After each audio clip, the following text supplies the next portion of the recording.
Madame la ministre de la Culture, distingués invités, mesdames, mesdemoiselles et messieurs, chers compatriotes, chers amis. Comme cette belle assemblée réunie ce samedi du 1er octobre 2022 à Bruxelles, entre les murs couverts de livres de la librairie Pépite Bleue et la vôtre, réunis dans le prestigieux hôtel de la ville de Kinshasa, je devine et je sens nos cœurs battre à l'unisson en attendant de découvrir qui sera la lauréate ou le lauréat de cette deuxième édition du prix Émilie Fleur-Fesneau. Ce prix, qui clôture en noblesse les nombreuses activités littéraires de l'année 2022 de l'association Bukutani. D'ores et déjà, et ce, avec beaucoup d'émotion et une grande joie, je souhaite bonne chance à tous les finalistes et je félicite celle ou celui qui ce soir remportera le prix et rentrera chez lui l'âme légère en disant « J'ai remporté le prix Émilie Fleur-Fesneau ». Il nous tarde ici, comme à vous là-bas, d'entendre le nom et de connaître enfin le visage du vainqueur. Puisse son visage être aussi radieux que celui de la première lauréate de ce prix, notre chère Soraya Odia. Puisse celle ou celui qui remportera ce prix ce soir avancer fièrement sur le chemin de l'écriture qui demande une certaine rigueur et beaucoup de persévérance pour devenir dans le futur un auteur reconnu non seulement sous notre firmament congolais, mais au-delà de nos frontières. Ce soir du premier jour d'octobre 2022, quelles belles émules pour la gagnante ou le gagnant de ce prix. Quelle belle reconnaissance de ses pairs. Sans doute se sentira-t-elle ou se sentira-t-il se pousser des ailes pour prendre enfin et confiant son envol vers les cieux de la littérature. Je le lui souhaite de tout mon cœur. Vraiment de tout mon cœur. Encore un tout grand merci aux membres de l'association Bukutani de Bruxelles et de Kinshasa qui, unis, se sont investis en un superbe essaim pour que cette soirée littéraire du 1er octobre 2022 se réalise dans une ambiance aux parfums enivrants des mots et d'amour pour la littérature congolaise. Tous mes remerciements vont aussi aux membres du comité de lecture de ces deux villes qui, sans compter, se sont impliqués et qui, durant des mois, se sont plongés dans la lecture des nombreux ouvrages qui leur ont été soumis afin d'arriver à accorder leur violon et choisir ensemble, parmi de jeunes et talentueux auteurs, celle ou celui qui remportera ce prix ce soir. La sélection, elle n'a pas dû être facile. Avant d'arriver à la désignation des 10 finalistes, et il a dû être encore bien plus délicat et difficile de les départager, pour arriver enfin au choix final de la gagnante ou du gagnant de cette deuxième édition du prix EFF.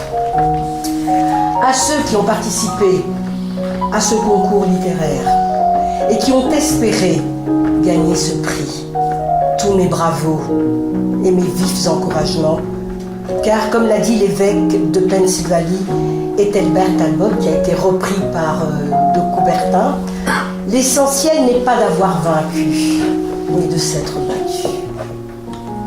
L'essentiel n'est pas d'avoir vaincu, mais de s'être battu. Et vous l'avez fait. Haut les cœurs, ne baissez pas les bras, mais continuez à écrire pour devenir, pour votre devenir et celui de notre belle littérature congolaise. Elle est si fertile. Et comme l'a écrit Jeanne Zilong, la littérature est le chant du cœur du peuple, et le peuple est l'âme de la littérature. J'adresse bien sûr une pensée pleine de reconnaissance à tous les généreux donateurs qui, par leur altruisme et leur foi dans la littérature congolaise, demeurent la pierre angulaire pour que vive ce prix. Encore toute ma gratitude au collectif de membres de Bukutani qui un jour ont pris la décision de créer ensemble un prix qui porte mon nom. Puisse celui-ci traverser le temps et perdurer après moi. Grâce aux amoureux de la littérature dont les cœurs palpitent sur les deux rives du majestueux fleuve Congo. Vive la littérature congolaise. Kinshasa, ma terre natale, avec toi ce soir, près de toi, tout contre toi. Ensemble, nous sommes réunis.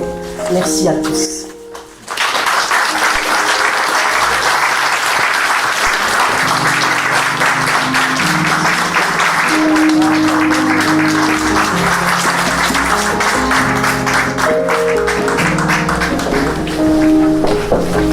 Chers invités, bonsoir. Voilà, on a suffisamment souligné la particularité du prix Émilie Flore-Feignon, c'est d'encourager des jeunes talents. D'où la sélection composée d'auteurs qui, pour la plupart, publient leur premier livre. Leurs noms, les voici. Nous commençons par Ali Amoutou Richard, qui a écrit ce livre qui s'appelle « Les portes sont des bouches ». Paru aux éditions Mabiki, il raconte l'expérience d'un jeune homme qui se retrouve en prison et qui fait le bilan de l'environnement dans lequel il vit. L'auteur vit à Kinshasa et il est une figure connue de milieu culturel et littéraire de la République démocratique du Congo. Le deuxième écrivain, c'est Djungu Elmot, qui a écrit le livre « Le genre de rêve », qui est paru aux éditions du Pangolin. Il est installé en Belgique. Il nous mène dans les méandres de nos sociétés depuis les cités urbaines. Troisième lauréat, c'est Lungangu Brunel, qui a écrit « Péché sucré », paru aux éditions Africa, en s'exprimant, je cite, « Parfois l'essentiel n'est pas forcément ce que l'on croit, ni même ce que l'on voit. » Bangala, qui est le quatrième, Bangala Jefté, qui a écrit « La mentalité du crabe », paru aux éditions du Pangolin.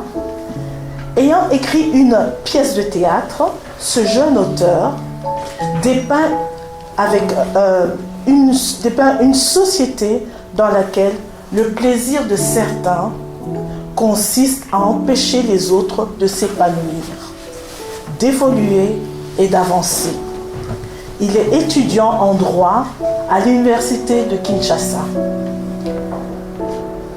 Le cinquième, Moloto Andrea, qui a écrit « Mati, tu sais », publié en auto-édition.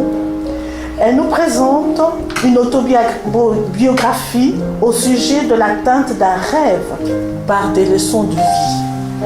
Elle vit à Kinshasa. Elle a été élue Miss Congo en 2016. Sixième, Mova Kawen Sosten, qui a écrit « Rendez-vous à Matadi », paru aux éditions Nzoi. Elle y raconte une histoire d'amour dans un vieil hôpital de Matadi. Elle est installée en Belgique. Septième candidat, Nsinabu Raïs, qui a écrit « L'ancien, l'intègre et l'étranger », paru aux éditions Ex-Aco, nous rappelle la vie au Congo au travers du récit de trois individus au milieu d'un environnement social en grogne.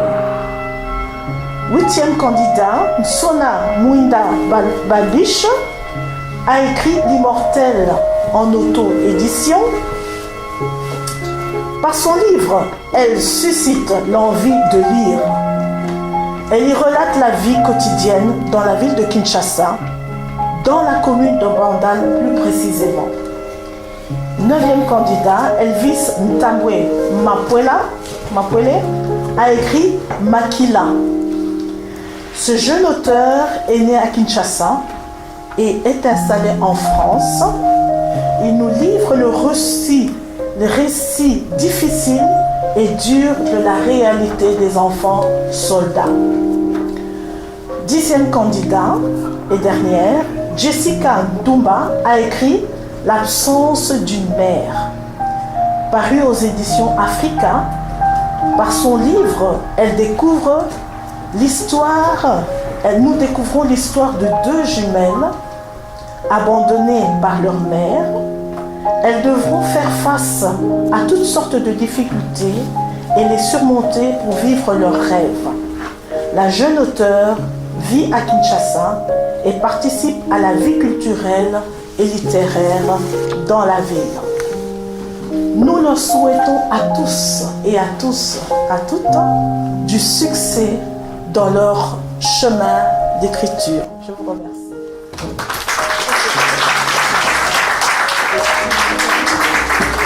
Alors,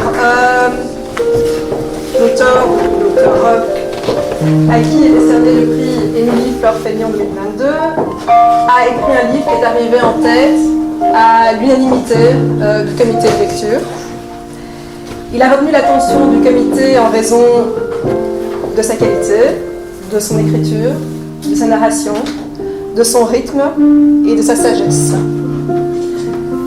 Le prix Émilie Fleur-Fénion 2022 est décerné à roulement de tambour Elvis Tambwa pour Makila.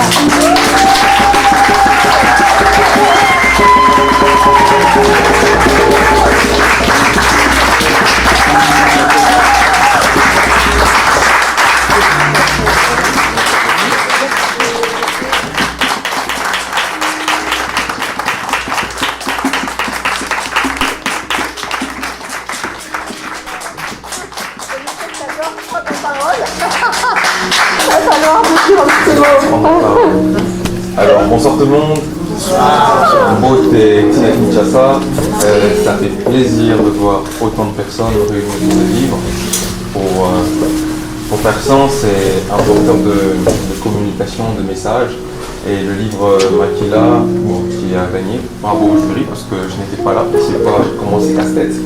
Et juste pour dire que le message a été porté, était le seul message de l'amour du Congo, l'Est du Congo, l'amour des enfants. Et voilà, c'est le message qui a gagné, c'est pas moi, c'est le livre. Donc je remercie tout le monde d'être là ici présent et particulièrement Karen qui m'a accompagné dans tous ces cheminements. Sans toi, le livre ne sera pas là parce que c'est toi qui as lu, vu que c'est en auto-édition. Donc et je remercie tout le monde et bon courage à tous les autres. Et j'ai gagné, mais on a tous gagné, quoi. Merci à tout le monde.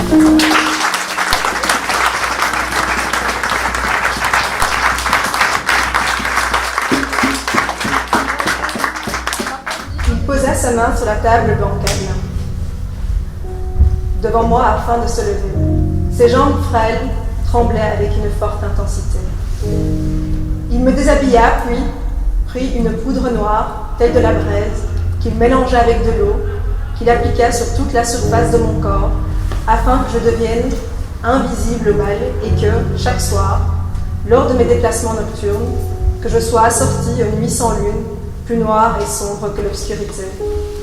Sa grosse main était toujours en contact avec ma peau nue. Elle se faufilait sur toutes les parties. Il était mystérieux, écrivait dans le vide, soliloquait. Peut-être écrivait-il des extraits de Sainte Écriture, ou peut-être parlait-il avec ses soi-disant dieux. La seconde qui suivait, un sourire dément se dessina sur son visage. Il prit un gros objet oblong, recouvert de plumes noires, et le cassa.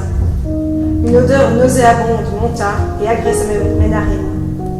C'était pour que mon odorat soit plus développé que celui d'un ours polaire, disait-il.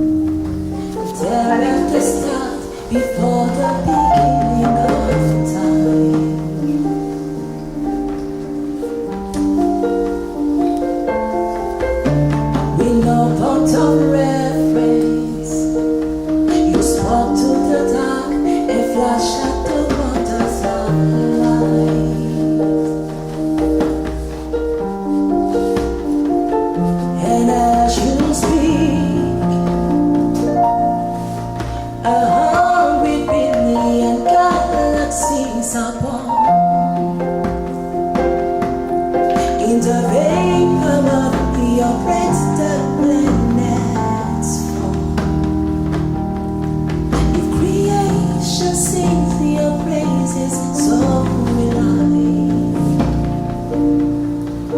I can see your heart in every